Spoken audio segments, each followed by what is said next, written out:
গল্পটার নাম প্রতিবেশী। এক রাতে এক আগন্তুক এসে আমাকে বলল, পাহাড়ের ওপাশে একটি পরিবার রয়েছে যারা গত 4 দিন ধরে অভুক্ত রয়েছে। আমি তাদের জন্য কিছু খাবার নিয়ে তাদের ওখানে নিয়ে যাওয়ার সিদ্ধান্ত নিই।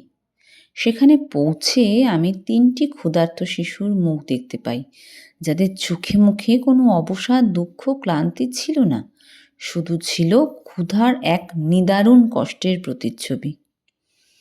আমি তাদের মাকে খাবারগুলো দিয়ে শিশুদেরকে নিয়ে খাবারগুলো খেয়ে নিতে অনুরোধ করলাম, কিন্তু তিনি খাবারগুলো নিয়ে আমার সামনে 2টো ভাগ করে নিয়ে গেলেন। এরপর এক ভাগ নিজের আঁচলে করে নিয়ে বাইরে চলে গেলেন।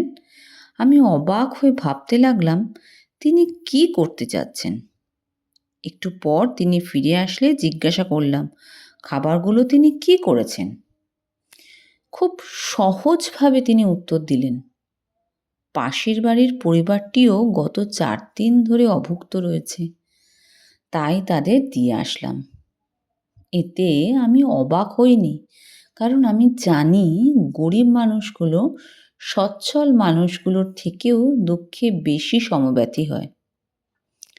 কিন্তু আমি অবাক হলাম এই ভেবে যে এই মানুষটি তার প্রতিবেশীর খবর কিভাবে রাখলো। যখন কোনো মানুষ অভাব কষ্টে থাকে তখন সাধারণত তার পাশের মানুষটির দিকে নজর দিতে পারে না, কিংবা দিতে চায়ও না। কিন্তু এই মানুষটিকে দেখে এটাই অবাক লাগলো যে মানুষটা তার প্রতিবেশীর দুঃখ ভুলেনি, কিন্তু এড়িয়েও যায়নি, বরং প্রতিবেশীর হক আদায়ে সবার আগে প্রতিজ্ঞাবদ্ধ ছিল। নমস্কার।